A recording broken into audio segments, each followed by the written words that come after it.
जी, अस्सलाम वालेकुम everyone, welcome back to another episode of bulls and bears.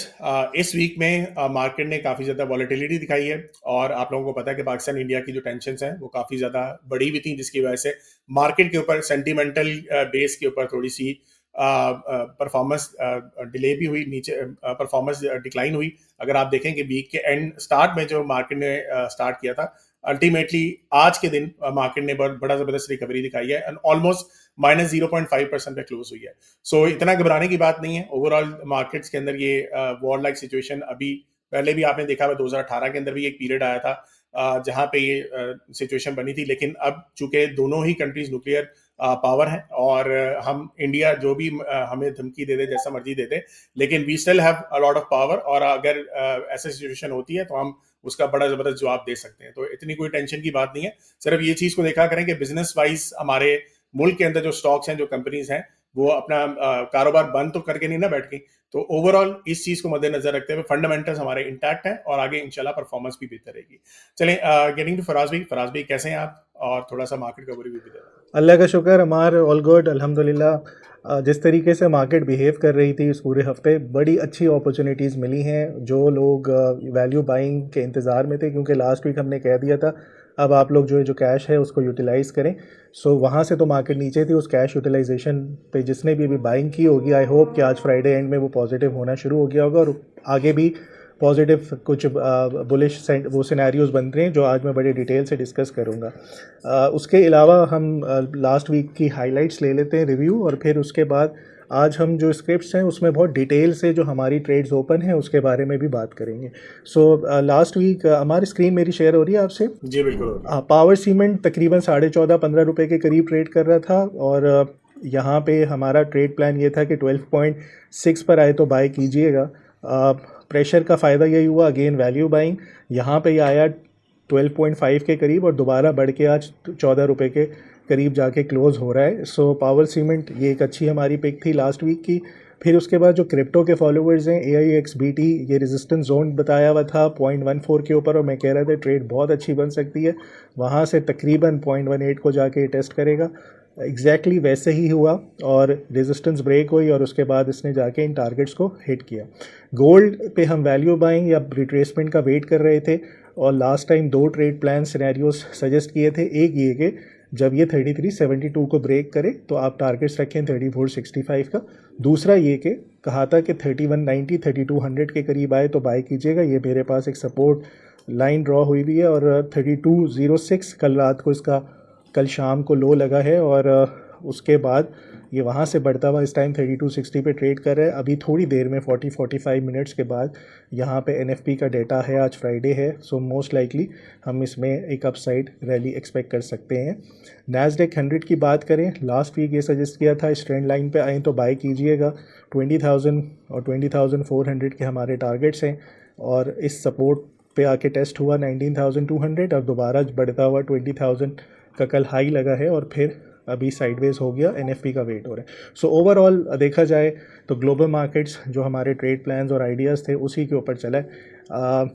अब जो वॉर सिचुएशन है और जो मैक्रोज़ हैं हमारे मुल्क के, हमारे इस एक हफ़्ते में कुछ ऐसा तो नहीं हो गया कि मैक्रोज़ बदल गए हों पूरे तरीके से, और कहीं ना कहीं हमारा ऐसा लग रहा हो कि फंडामेंटली पाकिस्तानी स्टॉक मार्केट जो है वो नीचे आ जाएगी, या अभी भी सब कुछ वही इंडिकेटर्स इंटैक्ट हैं जो हमें मस्बत साइन दिखा रहे थे। सो क्या कह रहे हैं आप मैक्रोस इस वीक के? चलें, इस बिल्कुल ऐसे ही है जैसे आपने ऑलरेडी जिक्र किया कि मैक्रोस में कोई अभी चेंजेस नहीं है। बहुत ज़बरदस्त मैक्रोस चल रहे हैं। हम ऑलरेडी काफ़ी डिटेल में हर वीक आके यही बताते रहते हैं कि पाकिस्तान के हालात जो है वो काफ़ी हद तक बेहतर हैं। जितने भी मैक्रो इकोनॉमिक्स के अंदर जो छोटे छोटे इंडिकेटर्स आप लोगों ने देखने होते हैं, महंगाई होती है, आपकी इंटरेस्ट रेट होता है, जो बिजनेस साइकिल के अंदर आप लोगों को चीज़ें पता होनी चाहिए कि ये सारे वो चीज़ें हैं जो कि आपके बिजनेस के अंदर ज़्यादा बेहतरी ला सकती हैं। तो इसका क्या मतलब होता है कि अगर बिजनेस बेहतर होंगे तो आपके स्टॉक मार्केट भी बेहतर होगी। तो इस वीक को भी थोड़ा सा हम देख लेते हैं। अच्छा, सो ये डेवलपमेंट्स लास्ट वीक की थी। इस वीक के थोड़ा सा टाइम को हम बचाते हैं, थोड़ा सा इस वीक का हम एनालिसिस करते हैं। सबसे पहले जो है हमारी मॉनेटरी पॉलिसी जो 5 मई को एक्सपेक्टेड है। Lot of analyst are expecting 50 to 100 base points तकरीबन आपके कट हो जाएंगे। कुछ लोग ये भी कह रहे हैं कि शायद स्टेटस को रहेगा, आपकी जो इंटरेस्ट रेट है उतने ही मेंटेन होंगे। लेकिन वही लोग कह रहे हैं कि डाउन हो सकता है कि इस दफा काफी लोग मेंटेन करेंगे, क्योंकि बाकी इंटरनेशनली सेंट्रल बैंक जो हैं अब उन्होंने इंटरेस्ट रेट को इस दफा कम नहीं किया, ये सोचते हुए कि जो ट्रम्प के टैरिफ आ रहे हैं उसकी वजह से शायद महंगाई ज्यादा बढ़ जाएगी, और अगर महंगाई ज्यादा बढ़ेगी तो हम इंटरेस्ट रेट को कम नहीं करते। पाकिस्तान के पास अभी इन्फ्लेशन बहुत ज्यादा नीचे आई हुई है, तो उसके पर्सपेक्टिव से मुझे ये लगता है कि आपको इंटरेस्ट रेट को कम करना चाहिए। अगर इस दफा नहीं भी करती सेंट्रल बैंक तो नेक्स्ट टाइम तो लाजमी करे, और यही एनालिस्ट का है कि डाउन द लेन अगर इस टाइम नहीं होगा तो बाद में लाजमी सेंट्रल बैंक इसको कट करेगा। अच्छा, $6.4 बिलियन का रेकॉर्डिंग के जो फाइनेंशियल क्लोज होना है इस मंथ, नेक्स्ट मंथ के अंदर, ये भी एक बहुत बड़ी न्यूज है। आप लोग ऑलरेडी देख रहे हैं कि पाकिस्तान के अंदर जो माइनिंग रेकॉर्डिंग से लेके एक बहुत बड़ा प्रोजेक्ट है, इससे रिलेटेड कई कंपनीज हमने ऑलरेडी डिस्कस भी की हैं, जिसमें आपका केएसबी पंप था, वो आता है, इसके अलावा ओजीडीसी है, पीपीएल है, मारी है, और ट्रांसपोर्टेशन के अंदर बहुत ज्यादा कंपनीज और भी इसमें शामिल है। तो ये एक बहुत बड़ा प्रोजेक्ट पाकिस्तान के लिए है। तो आगे आने वाले वक्त के अंदर ये अब ये ओवरऑल फाइनेंशियल इसकी क्लोजिंग जो होगी वो एक आइडिया देगी कि आगे ये कब अगेन स्टार्ट होगा। एक्सपेक्टेशन है 2028 तक ये प्रोजेक्ट स्टार्ट हो जाना है।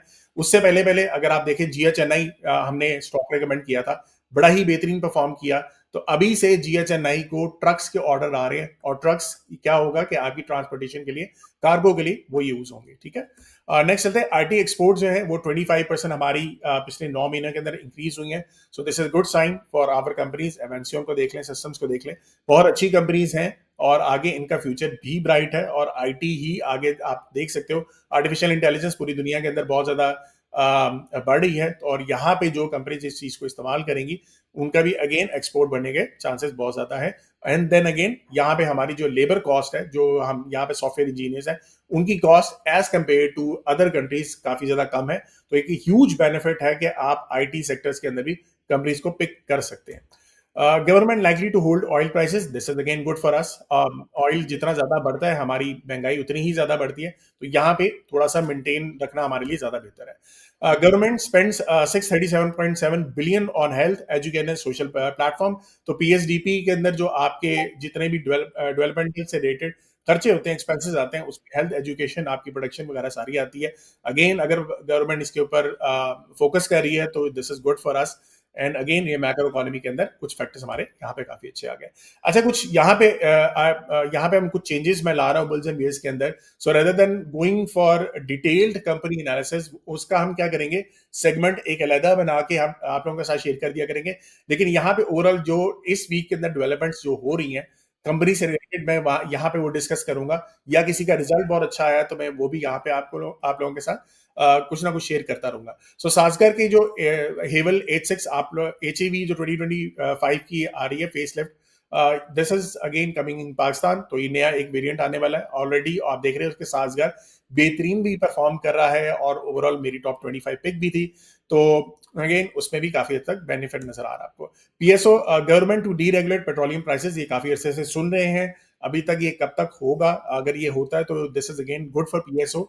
यहाँ पे क्या होगा, डीरेगुलेशन से क्या होगा कि गवर्नमेंट जो कंट्रोल करती है प्राइसेस को, पेट्रोल की प्राइसेस को, वो जब प्राइवेट कंपनीज के पास ये चीज आ जाएगी तो प्राइवेट कंपनीज उसकी प्राइस ऊपर या नीचे कर सकती है, डिपेंडिंग ऑन के उनको कितनी रिक्वायरमेंट नजर आ रही है, डिमांड कितनी नजर आ रही है, उसकी बेस के ऊपर प्राइसेस का ऊपर नीचे जाना कंपनीज के लिए बेनिफिशियल हो सकता है।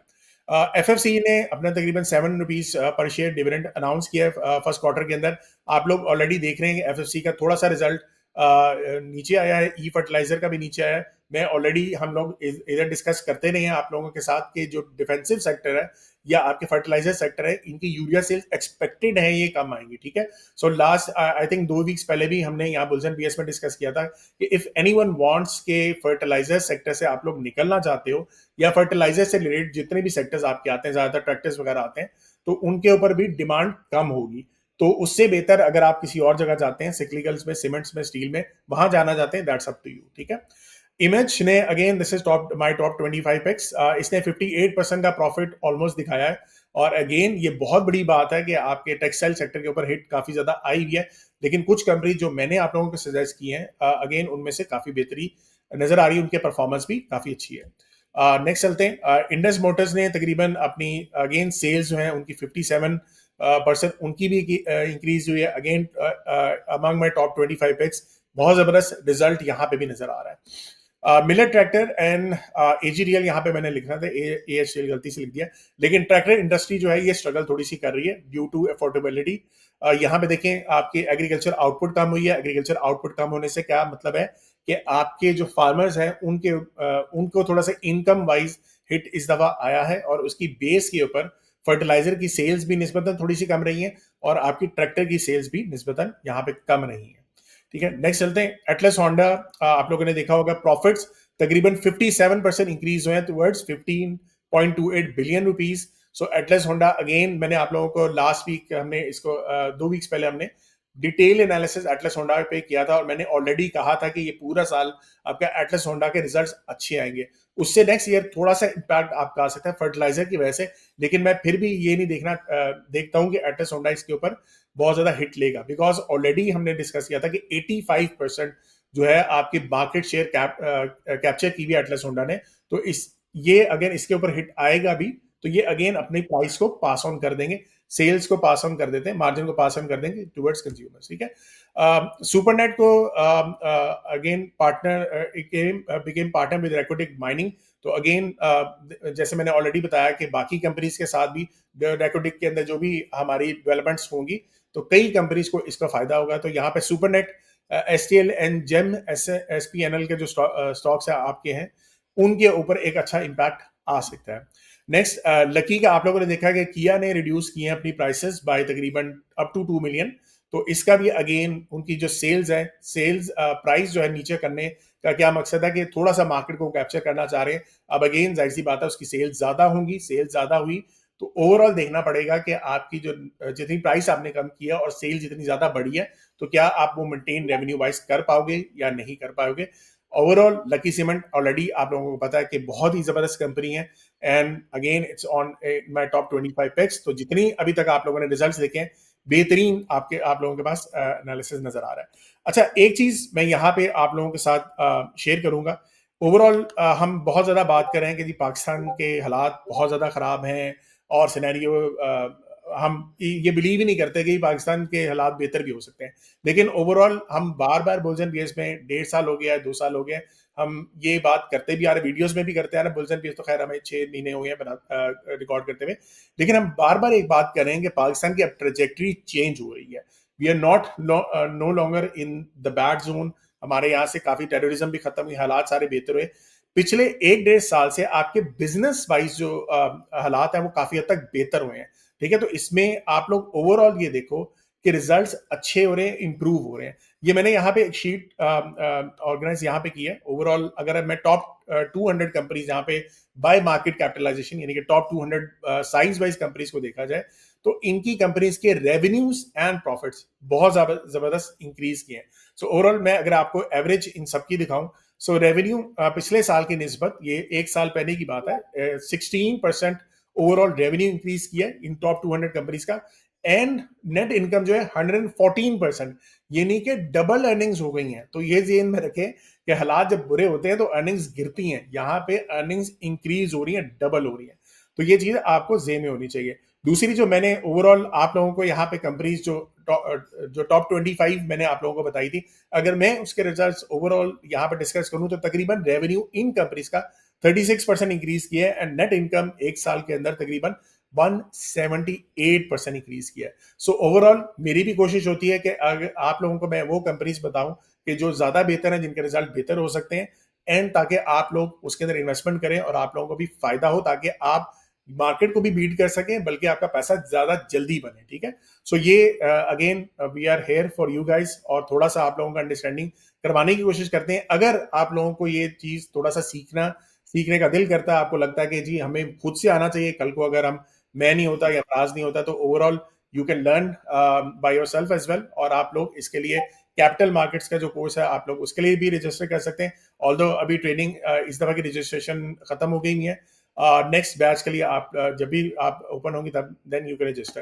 टेक्निकल एनालिसिस अगर आप लोग सीखना चाहते हैं तो तब भी आप लोग you can go for the course.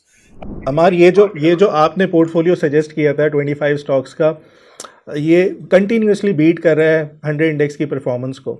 आप ये बता सकते हैं कि 100 इंडेक्स कितना परफॉर्म किया इस साल, और आपका जो पोर्टफोलियो है वो कितने ऊपर चल रहा है? अच्छा, मैं यहाँ पे ओवरऑल मैं दिखा देता हूँ। तो मैंने ये सरमाया के दो अकाउंट्स बनाए हुए हैं, जो कि जिसमें एक ब्लू चिप का मॉडल है और अगेन एक सरमाया ग्रोथ का भी मॉडल मैंने बनाया हुआ है।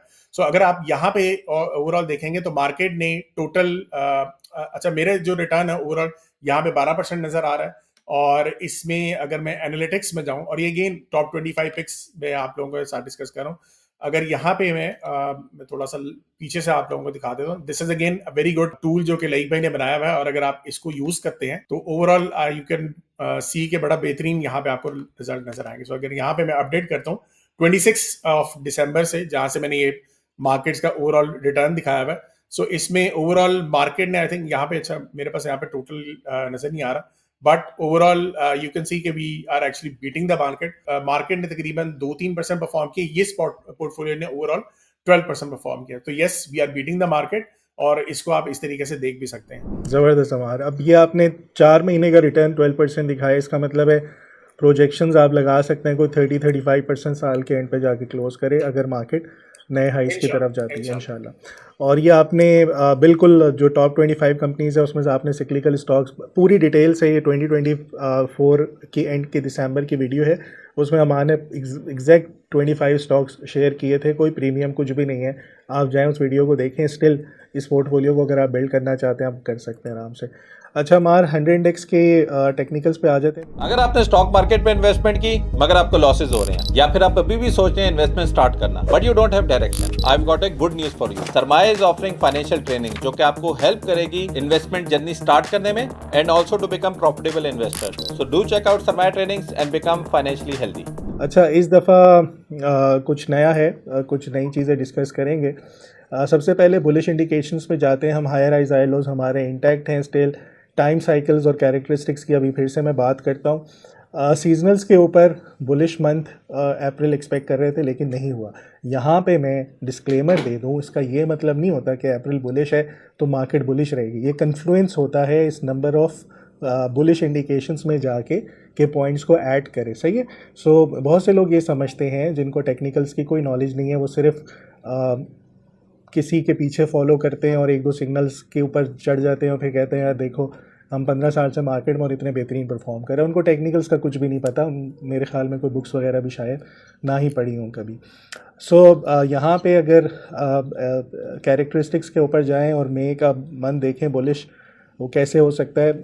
ओवरऑल जो मे होता है वो मिला जुला सा रुझान होता है, ना बुलिश होता है ना बेरिश होता है। कि पिछले 10 साल में 5 आपके जो मई के मंथ थे वो बुलिश थे और 5 बेरिश थे। कोई सिग्निफिकेंट मूव्स इसमें नज़र नहीं आती, लेकिन इस दफ़ा यहाँ पे एक पैटर्न नज़र आ रहा है कि हर 2 साल कंसेक्यूटिव, ये देखें 2016 2017 में 2 साल ये जो थे मई आपके पॉजिटिव रहे, फिर 2 साल जो है 18 और 19 के मई जो थे वो नेगेटिव थे, फिर 2021 के मई पॉजिटिव थे, 22 23 के वो थे। ये जो सीक्वेंस चलता हुआ आ रहा है यहाँ पे। सो इसमें 24 बुलिश था, सो एक्सपेक्ट कर सकते हैं कि 25 भी बुलिश हो सकता है।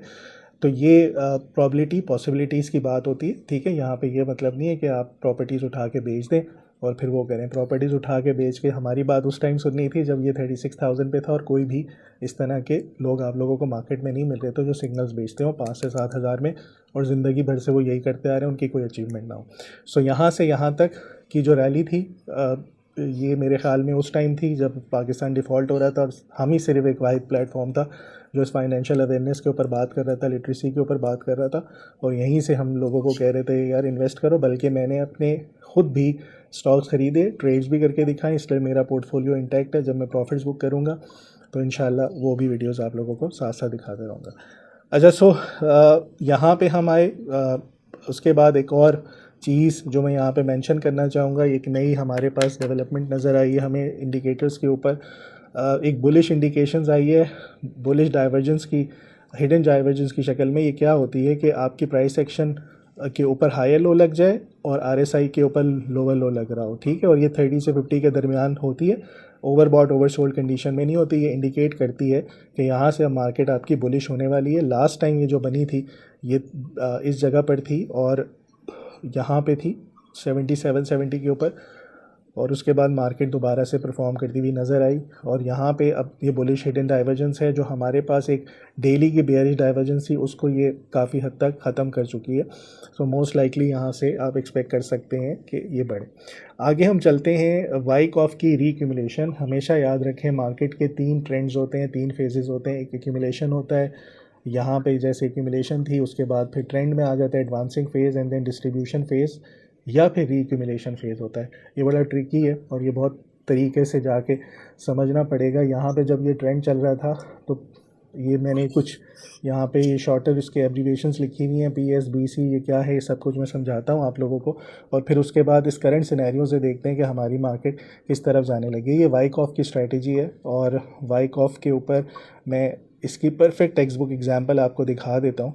यहाँ पे ये देखिएगा सेम पैटर्न है, PS फिर BC फिर ARST।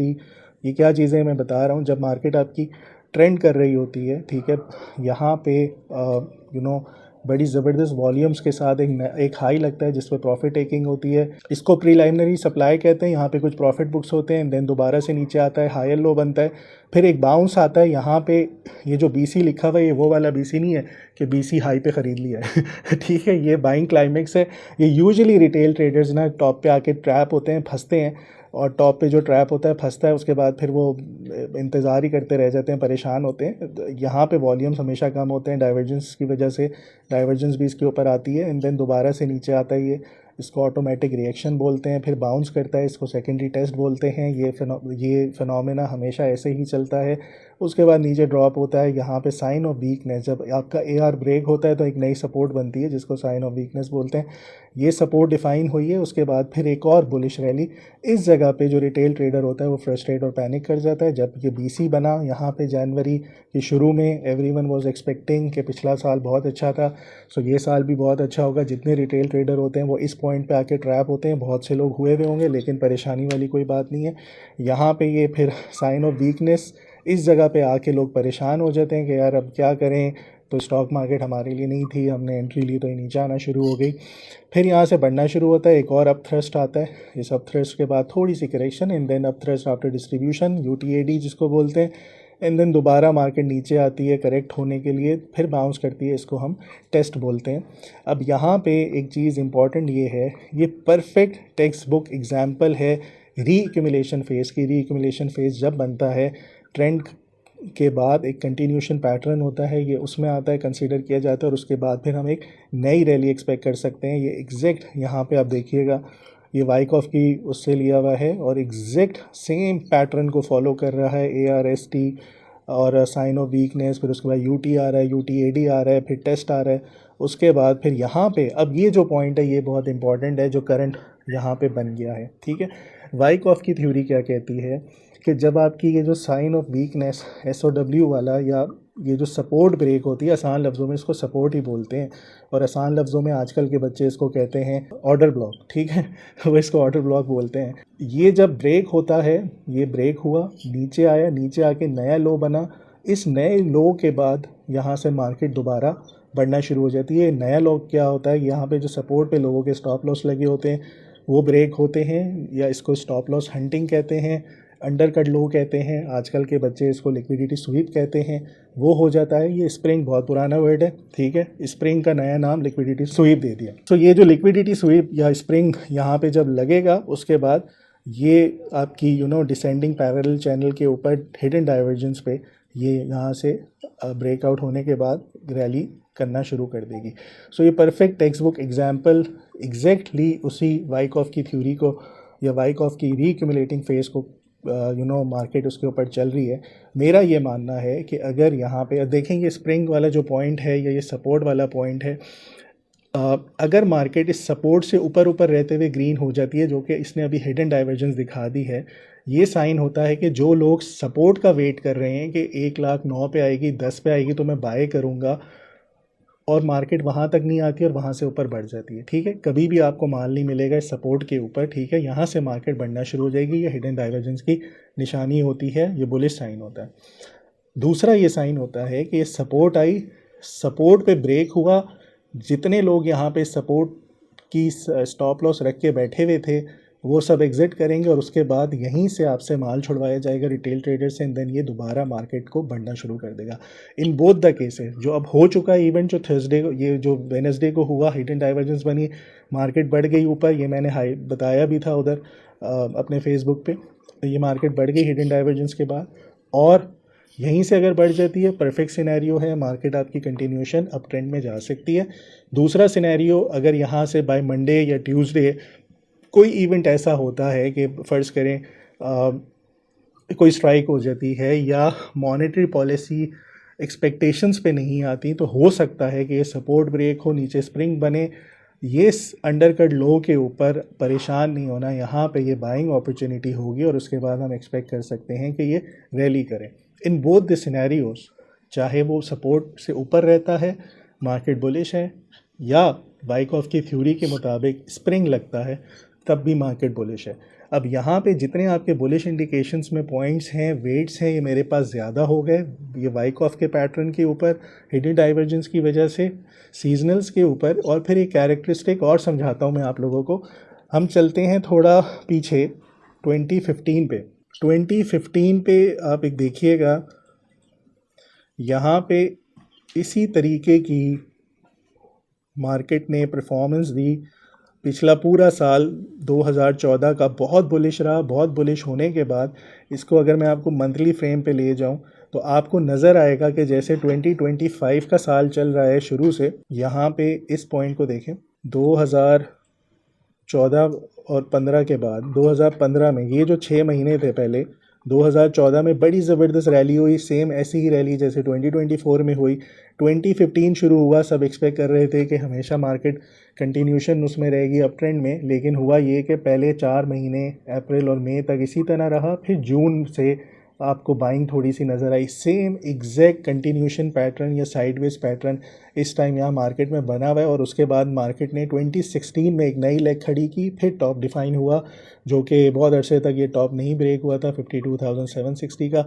सो ये मोस्ट लाइकली आपकी वाइकॉफ थ्योरी के ऊपर या ओवरऑल डाउ थ्योरी के ऊपर या इलियट की आखिरी वेव जो अभी बननी है उस सब के ऊपर ये इंडिकेशंस हैं कि इसको यहाँ से ब्रेकआउट देने के बाद बढ़ना चाहिए, जो कि आपकी बैक करती है एज अ कैटलिस्ट, जो आगे आपके मई के एंड से और जून में जो आपका बजट का सीज़न है उसके बेसिस के ऊपर ये परफॉर्म कर सकती है। अगर मॉनेटरी पॉलिसी में आपका इंटरेस्ट रेट कम आ गया उसके ऊपर बढ़ सकती है। सो ये सारी कुछ यहाँ पे वो कर रही है। एक अगर कोई स्ट्राइक या दूसरी कोई ख़बर आ जाती है वॉर वाली, उस पर अगर आपकी रेड कैंडल बनी, यहाँ से वाइक ऑफ की स्ट्रैटेजी इन प्ले हो जाएगी, जो कि बुलिश साइन होगा। 1-2 दिन मार्केट ब्लड बाथ ले सकती है, उसके बाद दोबारा परफॉर्म कर सकती है। सारे सिनेरियोज इस टाइम बुल्स के फेवर में हैं फ़िलहाल इस वक्त तक, ठीक है। अभी तक कोई बेरिश रैली शुरू नहीं हुई इसके ऊपर। सो पैनिक करने की इतनी कोई ज़रूरत नहीं है। यहाँ पे हमेशा वैल्यू बाइंग अच्छे स्टॉक्स में करें, जिस तरीके से हम हर दफ़ा 4-5 स्टॉक्स लेकर आते हैं जिस पे फंडामेंटली 2-3 स्टॉक्स ऐसे होते हैं जिस पे हमारे एग्री कर रहे होते हैं, जिस पे वो नहीं कर रहे होते, वो वाले स्टॉक्स आप ना लें टेक्निकल्स के ऊपर भी। सो ओवरऑल गोइंग फॉरवर्ड यहाँ से बुलिश इंडिकेशंस के ऊपर जो वेट्स हैं वो थोड़े बेहतर नज़र आ रहे हैं। यहाँ से मंडे ट्यूसडे की 2 कैंडल्स देखनी पड़ेंगी, उसके बाद मुझे लगता है कि चीज़ें बेहतर होना शुरू हो जाएंगी। जो एसएफएल के क्लाइंट्स हैं उनको मैं रियल टाइम एनालिसिस अपने वॉइस नोट्स की शक्ल में या मैसेजेस की शक्ल में उस ग्रुप में देता रहता हूँ। सो यहाँ पे जो भी सिनेरियोज बने मैं उधर इंशाल्लाह आप लोगों को गाइड करता रहूँगा। सो अमार ये था टेक्निकल्स के ऊपर, और सीजनल्स के ऊपर ठीक लग रहा है। हिडन डाइवर्जेंस हमारी इंटैक्ट है, वाइक ऑफ इन प्ले है। सो मुझे तो चीज़ें बेहतर लग रही हैं। आप बताएं कि वॉर सिचुएशन में जो हमारे पास हिस्टोरिकल डेटा है, जो इवेंट्स हुए उसके बाद मार्केट दोबारा क्या बुलिश हो गई थी? अच्छा, तो यहाँ पे टेक्निकल्स जिस तरह आपने बताई बहुत ही इंटैक्ट है। हमारे बुलिश सिनेरियोस काफ़ी ज़्यादा नज़र आ रहे हैं। फंडामेंटली ऑलरेडी जिस तरह मैंने डिस्कस किया, कंपनीज वाइज जो आपके बिजनेस इन्वायरमेंट हालात बहुत बेहतर है। अच्छा, यहाँ पे मैं 2 चीज़ें आप लोगों का कंपेयर करके बताता हूँ। 2018 में अगर आप लोगों को याद होगा तो इंडिया ने एक एयर स्ट्राइक की थी, जो आपने बड़ा ज़बरदस्त चाय का हमने दावत दी थी, अगर आप लोगों को याद होगा तो टी इज़ फैंटास्टिक। फिर वहीं से तो स्टार्ट हुआ था हमारा सिनेरियो। तो आप लोगों ने देखा होगा कि मार्केट पहले एकदम से बड़ी तेज़ी से नीचे आई थी, लेकिन दोबारा से जब उसके ऊपर रिटेलिएट किया या हमने अटैक किया था, तो उसके बाद मार्केट ने बड़ी ज़बरदस्त रिकवरी दिखा के दोबारा कुछ अरसे बाद 2-3 महीने के बाद दोबारा नीचे आ गए। अच्छा, यहाँ पे मैं थोड़ा सा डिस्कस यहाँ करूंगा कि फंडामेंटली उस टाइम पे जो हालात चल रहे थे और इस टाइम के जो हालात चल रहे थे, मैं अपने कोर्स के अंदर वो चीजों को कैसे सिखाता हूँ और उसमें हम कुछ पॉइंटर्स बनाते हैं। तो let me just share my screen, और this is again one of my students assignment जो कि उस टाइम पे हमने की थी। अच्छा, दिस इज नॉट दिसंबर 2019, ये वाला जो अगर आपको नजर आ रहा है, दिस इज रियल टाइम जो इस टाइम पे हमारे सिनेरियो चल रहे हैं, ठीक है। जो 2018 का पीरियड था, और ये थोड़ा सा बैकेंड पे आप समझो कि ये मार्च अप्रैल वाला था, लेकिन मैंने असाइनमेंट में दिसंबर का थोड़ा सा यूज किया था। ये अगर मैं कुछ 6 महीने पहले भी वहां पे कर दूं तो सिनेरियो तकरीबन वहां पे सेम था। जो हम पॉइंट्स देखते हैं, जो चेकलिस्ट देखते हैं, आप इस चीज को जरा फोकस करो कि ओवरऑल मैक्रो इकोनॉमी के अंदर जो अच्छी चीजें देखनी होती हैं, जिसकी बेस के ऊपर हमें लग रहा होता है कि यार ये फैक्टर्स हैं जिसकी वजह से स्टॉक मार्केट फ्रेंडली एनवायरनमेंट होगा, स्टॉक मार्केट ज्यादा परफॉर्म करेगी, तो वो सारे ज्यादातर नेगेटिव थे, ठीक है। अच्छा, ये नेगेटिव का मतलब ये नहीं होता कि भाई मुल्क बर्बाद हो रहा है या हालात खराब हो रहे हैं। इसका मतलब ये होता है कि आपकी पॉलिसीज ऐसे आई हुई हैं इस टाइम पे जो स्टॉक मार्केट फ्रेंडली नहीं है। तो इसका मतलब ये है कि आपका पैसा स्टॉक्स में जाने के बजाय कहीं और इन्वेस्टमेंट हो रही है। हो सकता है वो टी बिल्स में हो रही हो, बॉन्ड्स में हो रही हो, फिक्स इनकम में हो रही हो, और ज्यादातर पैसा वहीं पे कन्वर्ट होता है, ठीक है। तो 2018 में आप लोगों ने देखा होगा मार्केट उस टाइम पे नीचे जा रही थी। क्या क्या हालात में हमारे बुरे थे? हमारी जो चेकलिस्ट थी वो क्या बता रही थी? इन्फ्लेशन हमारी ऊपर जा रही है, यानी कि महंगाई ऊपर जा रही है, तो वो स्टॉक मार्केट फ्रेंडली चीज नहीं काउंट होती, ठीक है। इंटरेस्ट रेट आपके ऊपर थे, वो भी अगेन नेगेटिव था। Bond yields again, fix income हमारा 13% पे रिटर्न दे रहा है। सो 13% पे पहले सिंगल डिजिट्स में था, वो बढ़ता बढ़ता 13% पे आया। तो ओवरऑल आप देखोगे that is good for money market, या जो लोग फिक्स इनकम में इन्वेस्टमेंट करना चाह रहे हैं, लेकिन स्टॉक मार्केट के लिए अनफ्रेंडली एनवायरमेंट है, ठीक है। फिर उसके बाद फिजिकल अकाउंट में था कि आप टैक्स अगेन हम जमा नहीं कर पा रहे थे। आजकल जो है काफी जबरदस्त एफबीआर काम कर रहा है। ओवरऑल टारगेट से अभी थोड़ा सा कम तो है, लेकिन फिर भी जो टारगेट ओवरऑल इस साल का जो टारगेट है वो आसानी से देश है कि हम अचीव कर लेंगे। तो उस टाइम पे वो भी काम नहीं हो रहा था, अगेन ह्यूज नेगेटिव। हाँ, करंट अकाउंट पे उस टाइम पे काम होना शुरू हो गया था थोड़ा सा। अगर आप देखें, इमरान खान की गवर्नमेंट जब आई थी तो उन्होंने कहा था कि हमने इंपोर्ट को कंट्रोल करना है, और जब इंपोर्ट को कंट्रोल करने के लिए उन्होंने सारी पॉलिसीज को चेंज किया, उसकी वजह से कुछ करंट अकाउंट में बेहतरी आई थी। तो ये एक पॉजिटिव था उस टाइम पे। लेकिन उससे जो नेक्स्ट था, एक लार्ज स्केल मैन्युफैक्चरिंग इंडेक्स, जो मैन्युफैक्चरर्स जो थे वो सारे उस टाइम पे स्लो डाउन हुई थी, और उसकी वजह से आप देखो ये पूरी चेकलिस्ट क्या थी कि हमारी स्टॉक मार्केट फ्रेंडली चेकलिस्ट नहीं थी। अच्छा, अब गोइंग टू दिस पीरियड, जो कि अभी हमारा पीरियड चल रहा है 2025 के अंदर, ये सारे फैक्टर्स जो थे, ये जो आप लोग देख रहे हैं, सारे पॉजिटिव होना शुरू हो गए। और ये बाय द वे कब पॉजिटिव हुए थे? जुलाई 2023 के अंदर, जब से मार्केट रिवर्स हुई। तो वहीं पे मैंने सिर्फ एक इंटरेस्ट रेट का जो था वो उस टाइम पे नीचे नहीं आया हुआ था, बाकी आपकी आपकी इन्फ्लेशन नीचे आना शुरू हो गई थी, आपकी बॉन्ड यील्ड्स नीचे आना शुरू हो गई थी, आपका फिजिकल अकाउंट थोड़ा सा बेहतर होना शुरू हो गया था, करंट अकाउंट ऑलरेडी आपका बेहतर था, और लार्ज स्केल मैन्युफैक्चरिंग भी थोड़ा थोड़ा सा बेहतर होना शुरू हो गया था। तो जब ये फैक्टर्स क्या होते हैं कि नेगेटिव से पॉजिटिव कन्वर्ट हो रहे होते हैं, तो इसका मतलब क्या होता है कि आप स्टॉक मार्केट के अंदर एंटर हो सकते हो। और इस टाइम पे अगर आज के दिन में बात करें, ये सारे फैक्टर्स आप लोगों के सामने नजर आ रहे हैं, दीज आर ऑल पॉजिटिव। तो अब आप खुद जेहन में रखें कि ये चीज जब पॉजिटिव होती है तो घबराना नहीं होता। स्टॉक मार्केट के अंदर इंस्टीट्यूशनल इन्वेस्टर ने पैसे लगाए हुए हैं, ये आगे जाके इंशाल्लाह और परफॉर्म भी करेंगे, गिवन के और कोई सिनेरियो हमारा नहीं होता, या फिर ओवरऑल रिजल्ट्स थोड़े से खराब होते हैं। लेकिन अभी तक जो है रिजल्ट्स बहुत बेहतर आ रहे हैं, एंड आई एक्सपेक्ट कि आगे भी हमारे इस तरह से हालात इंशाल्लाह रहेंगे। सो ये था मेरे एंड से फराज भाई, ये कि ओवरऑल घबराना नहीं है। इन शॉर्ट समरी, सारी हालात बिल्कुल बेहतर। बिल्कुल ऐसे ही अमार, मेरे ख्याल में अब जिस तरीके से सरमाए का प्लेटफॉर्म लोगों को अवेयरनेस दे रहे हैं, उनको समझ आ गई है कि गोइंग फॉरवर्ड ये सेकुलर बुल मार्केट होती है। अगर आप इसको मंथली चार्ट्स पे देखेंगे, ये स्टिल हायर हाइज ही बना रही है और मंथली चार्ट्स के ऊपर अभी कोई मेजर करेक्शंस नहीं आई। सो गोइंग फॉरवर्ड जो लोग लॉन्ग टर्म इन्वेस्टर्स हैं, बिल्कुल सुकून करें, इंतज़ार करें, ये चीज़ें बहुत बेहतर हो जाएंगी आने वाले टाइम पे, बिल्कुल परेशान नहीं होना। हम लोग हर हफ्ते 4-5 स्टॉक्स और स्क्रिप्ट्स को वो करते हैं, उसमें से 2-3 जो हैं वो टारगेट हिट हो जाते हैं और कुछ ट्रेड्स ओपन रह जाती हैं। काफ़ी लोगों ने रिक्वेस्ट की कि आप उसके बारे में नहीं बताते, तो एक दफ़ा उनको फिर से रिव्यू कर लेते हैं। उनके बारे में मैं सिंपल ये रखता हूँ कि आपने जो उसका स्टॉप लॉस और टीपी है वो इंटैक्ट है, अगर वो हिट नहीं हो रही तो इंतज़ार करें, अगर स्टॉप लॉस हिट होता है तो एग्जिट ले जाएं। अगर आपने स्टॉक मार्केट में इन्वेस्टमेंट की मगर आपको लॉसेज हो रहे हैं या फिर आप अभी भी सोच रहे हैं इन्वेस्टमेंट स्टार्ट करना but you don't have direction, I have got a good news for you. Sarmaya is offering financial training जो कि आपको हेल्प करेगी इन्वेस्टमेंट जर्नी स्टार्ट करने में and also to become profitable investor. So do check out Sarmaya trainings and become financially healthy. बहरहाल हम review कर लेते हैं। सबसे पहले लास्ट वीक का MTL था। हमारी स्क्रीन शेयर है मेरी? जी बिल्कुल। ओके इसमें ये ट्रेड हमारी ट्रिगर नहीं हुई। इसमें बहुत क्लियरली बोला था कि ये ब्रेक करे 627 630, ये बाय स्टॉप होना चाहिए, ये बढ़ेगा, ट्रिगर होगा, लोअर हाई ब्रेक होगा, फिर बाय कीजिएगा। ये ट्रेड प्लान स्टिल इंटैक्ट है, ये ऑर्डर ट्रिगर नहीं हुआ। ठीक है, आगे चलते हैं बायफो के ऊपर।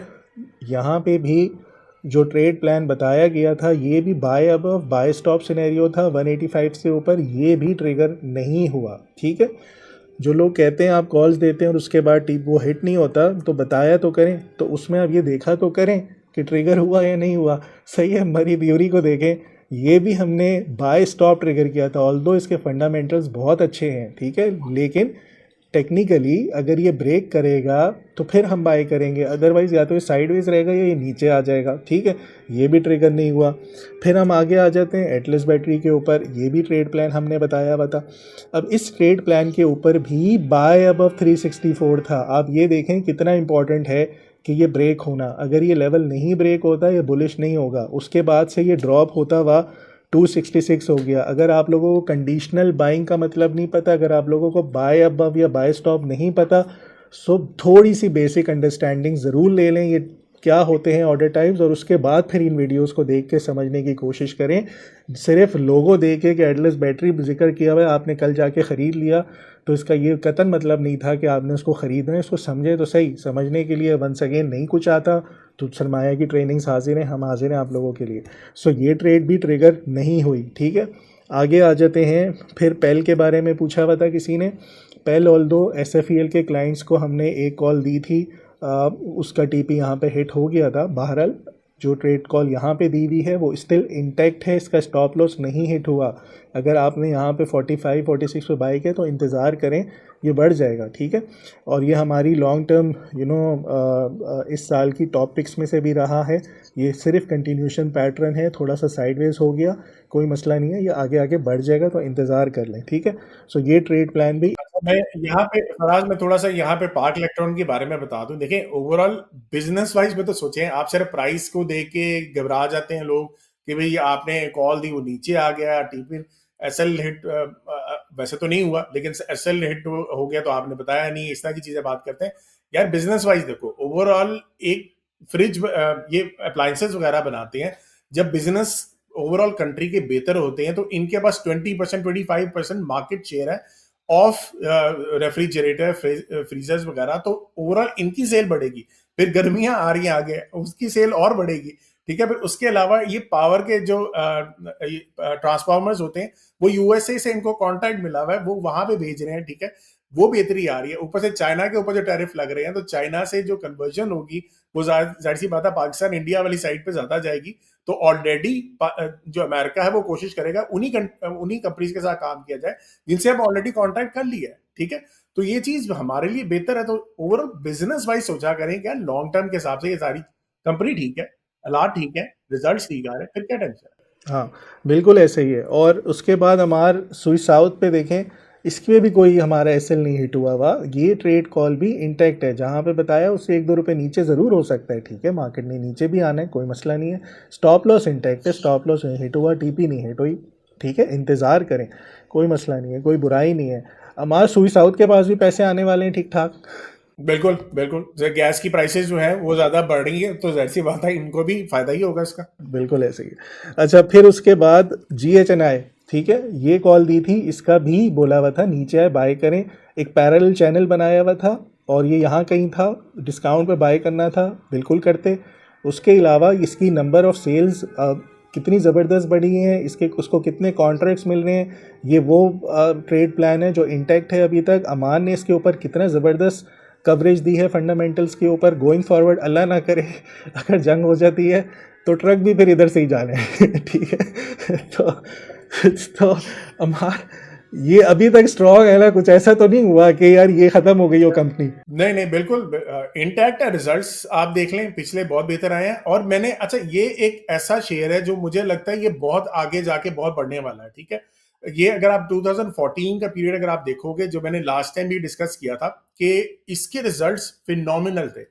उसकी वजह ये थी कि जब भी हमारे मुल्क के अंदर कोई प्रोजेक्ट्स आते हैं, बड़े बड़े प्रोजेक्ट्स आते हैं, सीपैक है जैसे, अभी खैर सीपैक तो हमारा कम हो गया था 2018-19 के अंदर, लेकिन ओवरऑल अब माइनिंग के जो प्रोजेक्ट्स हैं उसका बूस्ट कहाँ पे आएगा? इनको आएगा। इंडस्ट्री ओवरऑल बेहतर हो रही है, मैन्युफैक्चरिंग साइड ज्यादा बेहतर हो रही है, किसको ऑर्डर्स आएंगे? इनको आएंगे, ठीक है। मार्केट शेयर ट्रक्स का किसका सबसे ज्यादा है? 50% इसका है। जीएचएनआई का अगेन ऑर्डर्स किसको आएंगे? इसको आएंगे। क्वालिटी वाइज सबसे बेहतरीन ट्रक्स कौन बनाता है? जीएचएनआई बनाता है। ऑर्डर्स किसको आएंगे? इसी को आएंगे। तो ओवरऑल बिजनेस वाइज भी तो देखना होता है ना कि क्या क्या सिनेरियो किस किस कंपनी के बेहतर है। नहीं, हमारे डेली ऑर्डर्स मिलने चाहिए हर 2 घंटे के बाद।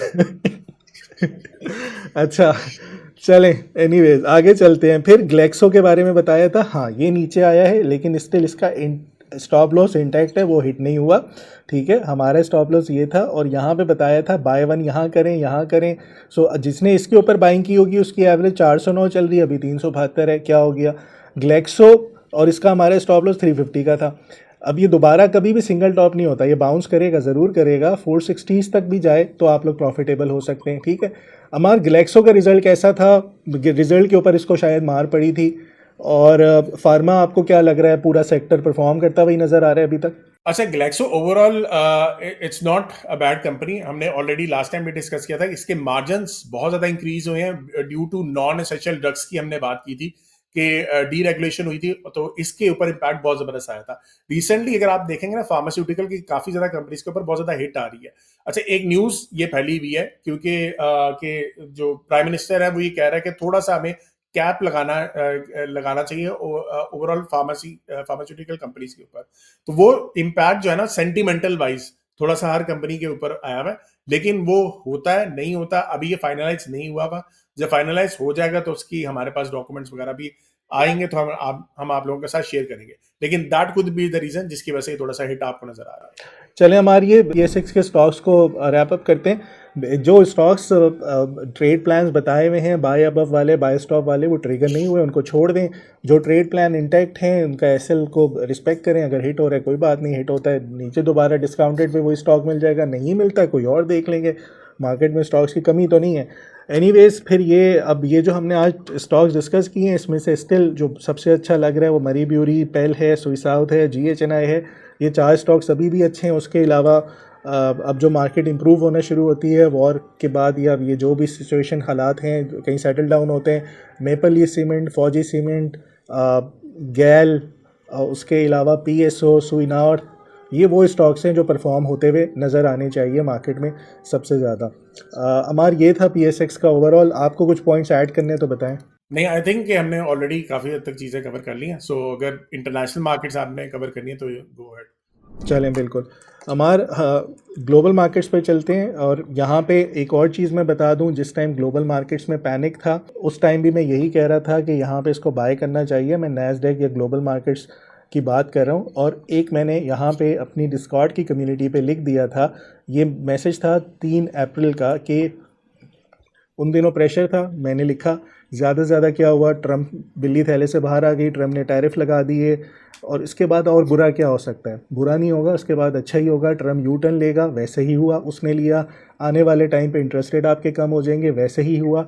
यहाँ पे मैं लिख रहा हूँ कि नैस्डैक 1 या 2 दिन के अंदर अपना साइक्लिक लो लगा देगा, और उसके बाद ये बढ़ना शुरू होगा। ये चीज़ हमने बुल्स एंड बेयर्स में भी डिस्कस की थी।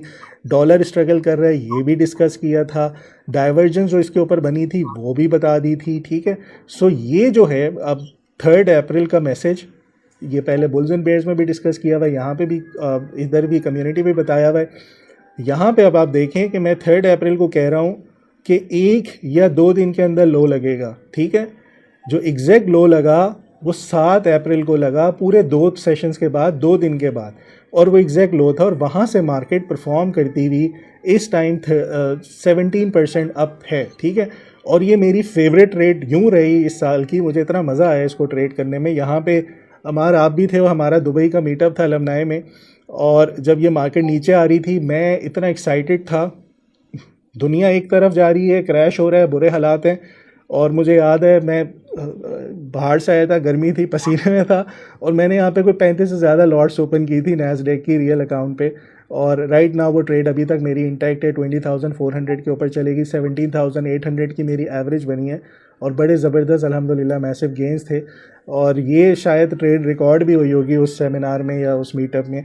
सो अब इस टाइम ये जो सिनेरियो था, पैनिक सिनेरियो था, उसमें पता था कि साइक्लिक लोअर उसके बाद बढ़ जाएगा। 3-4 अप्रैल को कोई यकीन नहीं कर रहा था, उस टाइम सब परेशान थे। कोई कह रहा था कि नैस्डैक 15,000 हो जाएगा, कोई कह रहा था 13,000 हो जाएगा, कोई कह रहा था रिसेशन आ जाएगा। ठीक है, पूरी दुनिया एक तरफ, और ये जो आपके टेक्निकल्स के साइक्लिक लो हैं, इवन अमान ने बहुत अच्छे फंडामेंटल्स उस टाइम रियल टाइम के ऊपर किए थे कि ये चीज़ यहाँ से बढ़ जाएगी, और ये वहीं से बढ़ना शुरू हुई। सो अभी ऐसा ही scenario PSX Pakistan stock market में भी बना हुआ है। लोग पैनिक में हैं, रिटेल ट्रेडर्स, ठीक है, और उसके बाद जो आज वाइकॉफ की थ्योरी दिखाई उस पर वो बढ़ना शुरू हो जाएगा। ठीक है, सो अब इसको रियल टाइम उस पर ले आते हैं। हमारी जो नैस्डैक की ट्रेड है वो स्टिल इंटैक्ट है। वी आर आइंग फॉर 20,400, जो कि आज अभी NFP आ गया, NFP के ऊपर अभी अभी आया है 2 मिनट पहले। सो ये परफॉर्म करना शुरू हो गया है, बढ़ना शुरू हो गया है। सो मोस्ट लाइकली 20,400 के ऊपर ये जाके वो करे। ट्रेड प्लान स्टिल इंटैक्ट है, या यहाँ से कहीं नीचे आता है प्रेशर में 19,300 पे बाय करें, 18,900 कैसे रखें, एंड देन अगेन 20,400 का वो करें। हमारा जो डेटा आया था अभी पिछले दिनों, वो डॉलर तो वीक था, अब स्टॉक मार्केट पर उसका क्या इम्पैक्ट आएगा? अच्छा, हमने लास्ट टाइम भी डिस्कस किया था कि ओवरऑल डॉलर के कुछ फैक्टर्स जो हैं अब रिवर्सल साइड पे आने चाहिए। जैसे मुझे याद है कि मैंने बताया था कि रिटेल सेल्स का नंबर जो है वो थोड़ा सा इंप्रूव आया। सो ओवरऑल ये नहीं होता कि सारे फैक्टर्स आपके नेगेटिव जा रहे हैं, तो हर चीज 100 के अगर 400 इंडिकेटर्स हैं, 400 के 4 से आपके नेगेटिव चले जाए। सो वहां पे हम काफी अर्से से बात कर रहे थे कि इसको रिवर्सल भी होना चाहिए डॉलर को।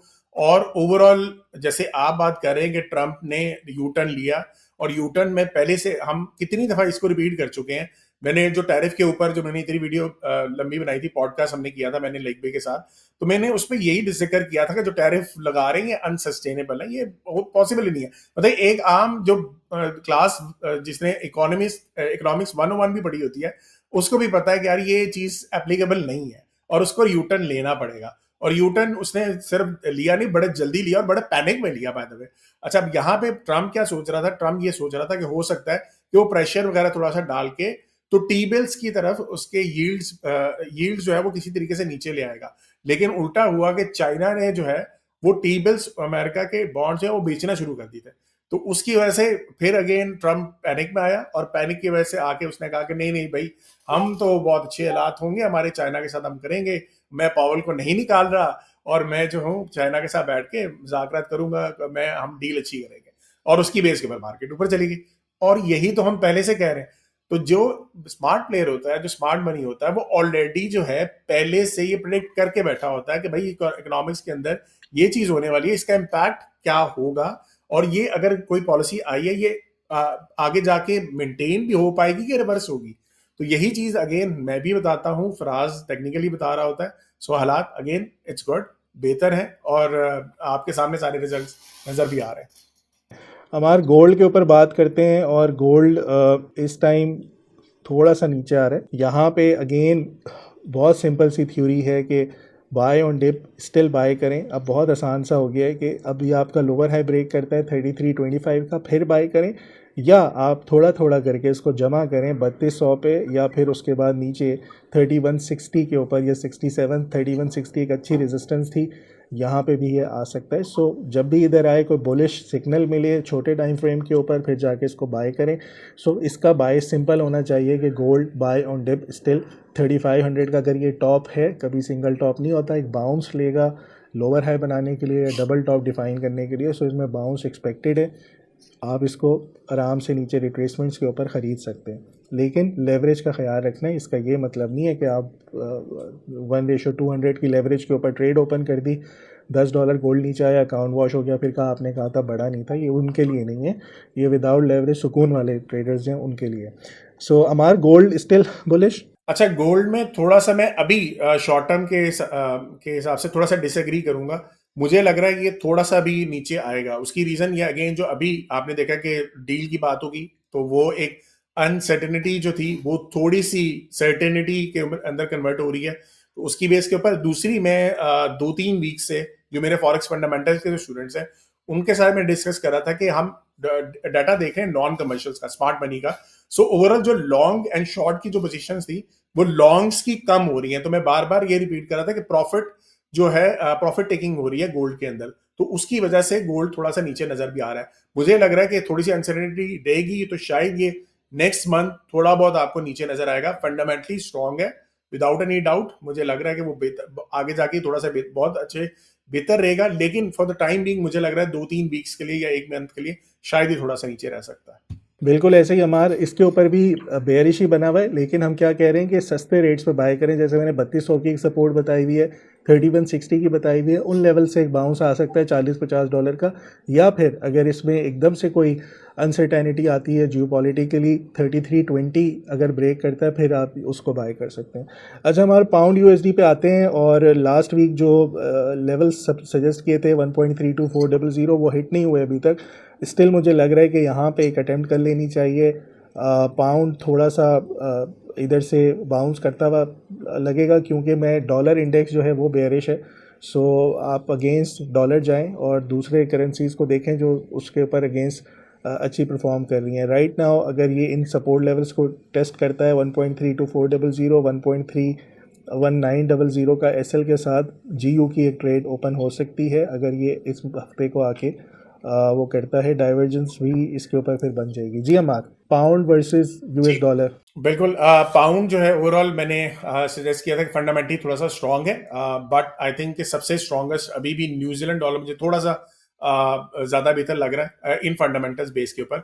लेकिन अगर पाउंड को देखा जाए तो एक फैक्टर, 2-3 फैक्टर्स इसके अंदर है। इन्होंने इंटरेस्ट रेट को कट नहीं किया एट दिस मोमेंट। जो हमारी जो टॉप 8 करेंसीज आती हैं उसमें से सबसे टॉप पे पाउंड है जिसका इंटरेस्ट रेट अभी 4.5% है। बाकी सबके तकरीबन कम हो चुके हुए हैं। सो ओवरऑल जो करेंसीज जिनके इंटरेस्ट रेट सबसे ज्यादा होते हैं, अगर उनमें फंडामेंटल्स फैक्टर बेहतर हो तो वो सबसे बेहतरीन परफॉर्म करती है। तो यस, मैं यही कहूंगा कि पाउंड जो है वो फंडामेंटली स्ट्रांग है। डॉलर अभी भी वीक है।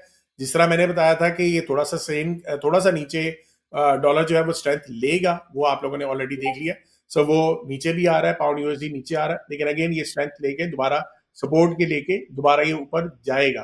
फंडामेंटली डॉलर अभी भी वीक है। थोड़े से फैक्टर्स उसके आने ही थे जो एक्सपेक्टेड भी थे, वो आ गए हैं।